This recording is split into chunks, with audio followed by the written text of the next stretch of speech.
सबसे पहले तो आफ्ताब साहब ये बताइए कि आपकी दानिश में इमरान खान की जानिब से आर्मी चीफ को लिखे गए जो ख़त हैं, दो तो लिख दिए गए हैं मुबैना तौर पर, दूसरी साइड से इनकार है, वो कहते हैं हमें कोई मौसूल नहीं हुई, ख़त व किताबत का कोई सिलसिला हम तक नहीं आया।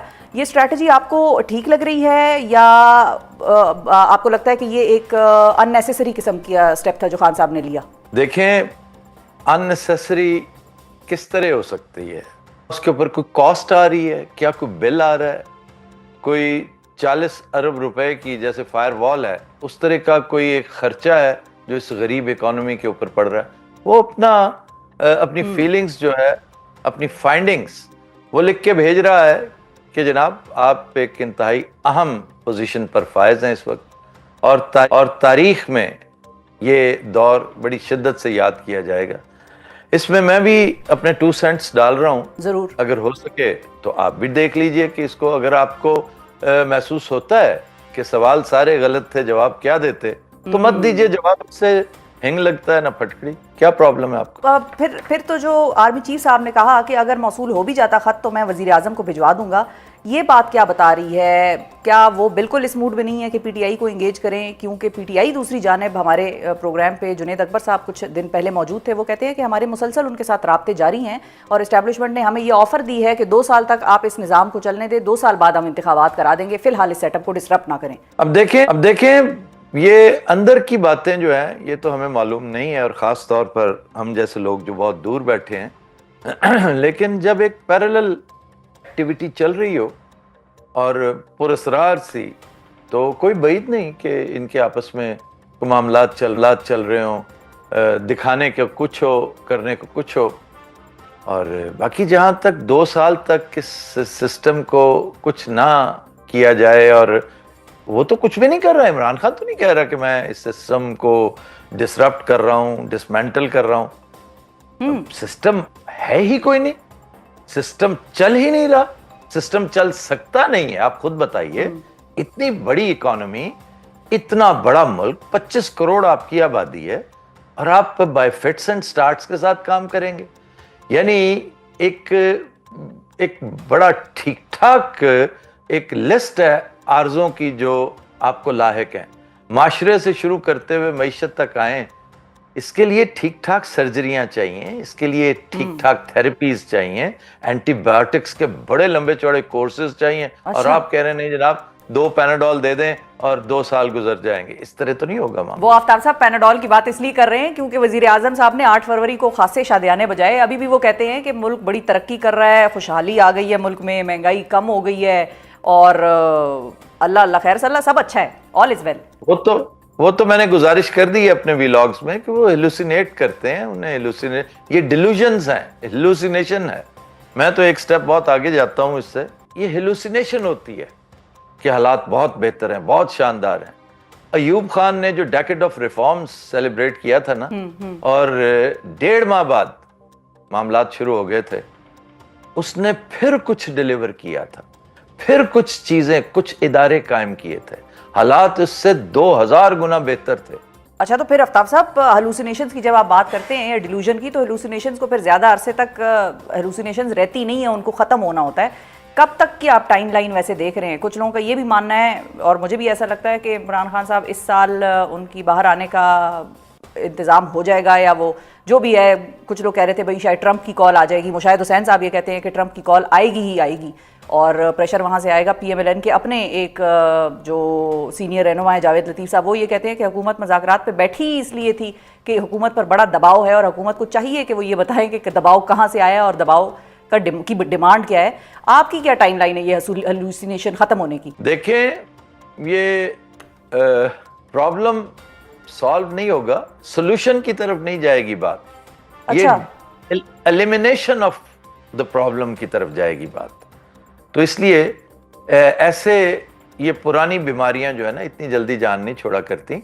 और जहां तक अमरीकी प्रेशर का ताल्लुक है, अमरीकी प्रेशर तो शुरू है, बड़े दिन से ऑन है।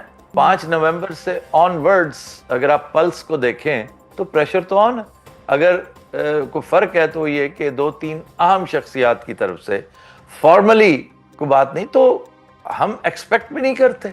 किसने कहा है कि ट्रंप जनाब, ये मुशाहिद हुसैन साहब की जो है ना एक उनका हुस्न तलब हो सकता है। उन्होंने पहले भी एक दफा इससे मिलती जुलती बात की थी। जी जी। और चूंकि वो सिस्टम को समझते हैं और सिस्टम को तारीख के तनाजुर में समझते हैं, उन्होंने एक दफा बात की थी, अगर आपको याद हो, कि कोई नहीं, सारे मामला ठीक हो जाएंगे, आप फिक्र ना करें। ये बात आज से गालबन 25 साल उधर की है कि मैडलिन अल्ब्राइट का फोन आएगा और सारे मामला ठीक हो जाएंगे। यानी सेक्रेटरी ऑफ स्टेट जब कुछ कहेंगी तो वो तो पाकिस्तान की भी बिग बॉस है। अच्छा, तो फिर आफ्ताब साहब ये सस्टेन कर लेगा प्रेशर? ये अगर प्रॉपरली फॉर्मली वहां से प्रेशर आए तो पाकिस्तान की गवर्नमेंट सस्टेन कर लेगी? डोनाल्ड लू का प्रेशर तो सस्टेन हुआ नहीं, ट्रंप का किधर से करेंगे? किसकी बात कर रहे हैं आप? और वो छोटा सा क्लार्क था, एक छोटा सा क्लार्क, एक बड़ा मामूली सा, एक पूरी मशीनरी में एक सबसे छोटा कलपुर्जा, उसने दहशत डाल दी थी इतनी।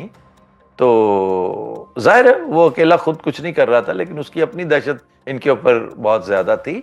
बात यह है कि इमरान खान और उसके साथी किसी फॉरेन एड पे डिपेंड नहीं कर रहे। वो एक हालात साजगार उन्होंने करने थे कि पूरी दुनिया में उनकी बात होनी शुरू हो जाए। अब देखें जो विल्सन लगातार क्या करता चला जा रहा है, और कल तो उसने हद से तजावुज कर गया है, बाकायदा नाम लेकर उसने कहा है कि तुम जो कुछ कर रहे हो। तो धीरे धीरे ये वाटर्स टेस्ट करते करते करते उसका टेम्परेचर बढ़ाते हैं सिचुएशन का। यूरोपीय यूनियन भी यही कुछ कर रही है, यहाँ पे बड़े मसाइल हैं। तो अभी तो दूसरा वफ्द आया बैठा है पाकिस्तान में, वफ्द वो आया हुआ है जो अदलिया से मिल रहा है और वो कोशिश ये कर रहा है कि ये जान सके कि अदलिया कर क्या रही है। आपको वैसे वो आपको अनप्रेसिडेंटेड किस्म की चीज लग रही है? क्योंकि कुछ लोग तो ये कह रहे हैं कि ये पाकिस्तान की सॉवरेनिटी पे हमला है। कैसे वो बाहर का कोई वफ्द आके हमारे चीफ जस्टिस से पूछे कि आप अदलिया में क्या कर रहे हैं? बड़े शर्म की बात है, ऐसा होना नहीं चाहिए था। बड़ा दुख हुआ, मुझे बड़ा दुख हुआ कि भले से मैं 1 करोड़ इख्तलाफात रखता हूं मौजूदा चीफ जस्टिस के साथ, इवन काजी फायजीसा अगर होते, जो मेरे हिसाब से एक इंतहाई उज़्वे मुअत्तल से भी बदतर चीफ जस्टिस थे, वो भी होते तो मुझे अफसोस होता, मुझे गम होता, दुख होता कि कैसे कोई बाहर से आके साहूकार हमारे चीफ जस्टिस से इस तरह बातचीत कर रहा है, बराह रास्त चीजें पूछ रहा है, सवाल जवाब। मैंने अपने व्लॉग में हालिया एक गुफ्तगू में ये कहा है कि जैसे एक कोई नालायक सा स्कूल होता है जिसके मास्टर भी नालायक, हेडमास्टर भी नालायक, स्टूडेंट्स भी नालायक, और उसकी दरो दीवार भी इंतहाई नागुफ्ता बे सूरत हाल है।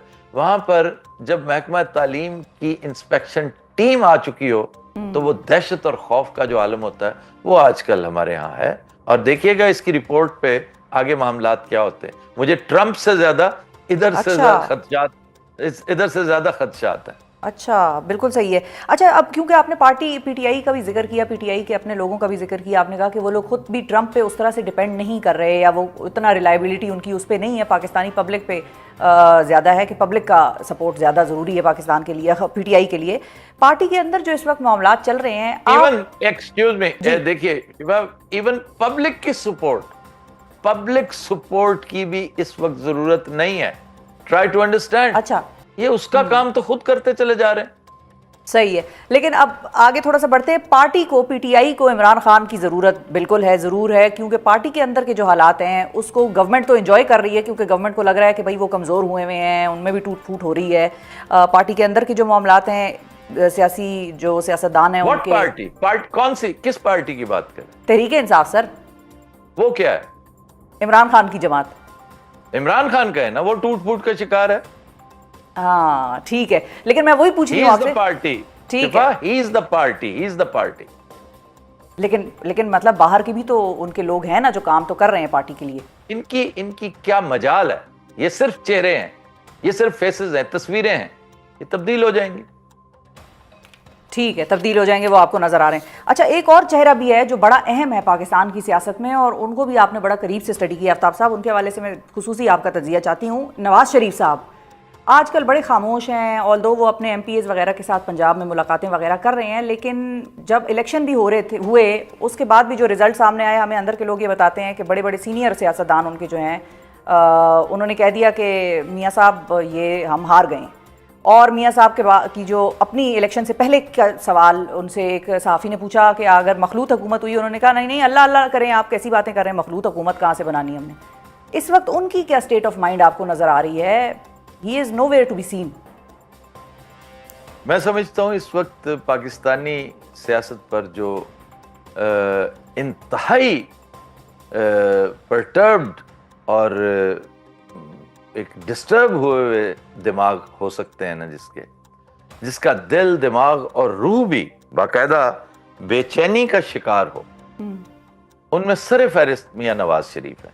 क्योंकि मियां नवाज शरीफ के साथ पै दर पै हाथ किया जाता रहा है, तो इसलिए कि उनके पास और कोई चॉइस ही कोई नहीं थी। इमरान खान और उसके साथियों ने, हवारियों ने ऐसा नुकरे लगाया हुआ था इन्हें कि इनके पास और चॉइस ही कोई नहीं थी। बेचारे मियां साहब खुद आखिरी वक्त तक कहते रहे हैं कि तुम इमरान खान को लार्जर देन लाइफ कर जाओगे इस तरह, अगर उसे इलेक्शन लड़ने दो तो 30 से ज्यादा सीटें नहीं लेगा वो।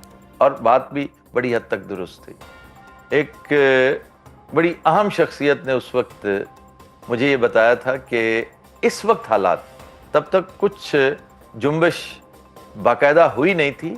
बाजवा साहब पर तोल रहे थे, सलूट तो मार रहे थे, लेकिन अंदर मामला तो उन्होंने स्क्रिप्ट लिख रखा था, उन्होंने और उनके एक दो साथियों ने, ख़ास तौर पर जो साबिक DGI-SI हैं, इनका जो एक स्क्रिप्ट था वो लिखा जा चुका था, उसके ऊपर मोहर भी सख्त हो चुकी थी वाशिंगटन DC से।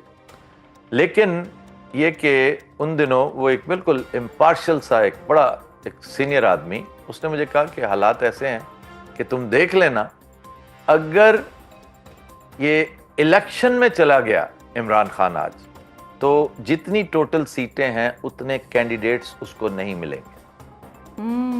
सही। और अगर उसको इन्होंने डिसरप्ट कर दिया, उसकी टांग खींच कर मामला ख़त्म कर दिया गया, तो वो हद से तजावुज़ कर जाएगा, इतना बड़ा हो जाएगा कि इनसे संभाला नहीं जाएगा। देख लीजिए वही कुछ होगा। ठीक है। और नवाज शरीफ साहब वाज फार साइटेड इनफ कि वो ये चीज़ देख रहे थे और उन्होंने अपने पहले ही लोगों को आगाह कर दिया था। अच्छा, और फाइनल गवाह मौजूद है। गवर्नर सरवर को मैं 20 दफा कोर्ट कर चुका हूं। अच्छा। गवर्नर सरवर ने मुझे ये कहा था, गवर्नर हाउस में कहा था, मैंने कहा ना कि डिले काहे का है, गवर्नर साहब लेट क्यों कर रहे हैं, फिर आप क्यों नहीं कर रहे ये सारा मामला। उन्होंने कहा कि एक बंदा हायल है हमारे रास्ते में, एक बंदा ये काम होने नहीं दे रहा। उन्होंने कहा जी कौन? कहते नवाज शरीफ। मैंने कहा फिर उसके बगैर तो फिर मामला आगे नहीं चलेगा। तो वहां पर एक और साहब मौजूद थे, वो ज्यादा बाखबर थे। उन्होंने कहा जी उनकी सुनेगा कौन? अल्लाह अकबर। नवाज शरीफ साहब के बारे में भी उनकी सुनेगा कौन, तो बस फिर तो we know where we stand.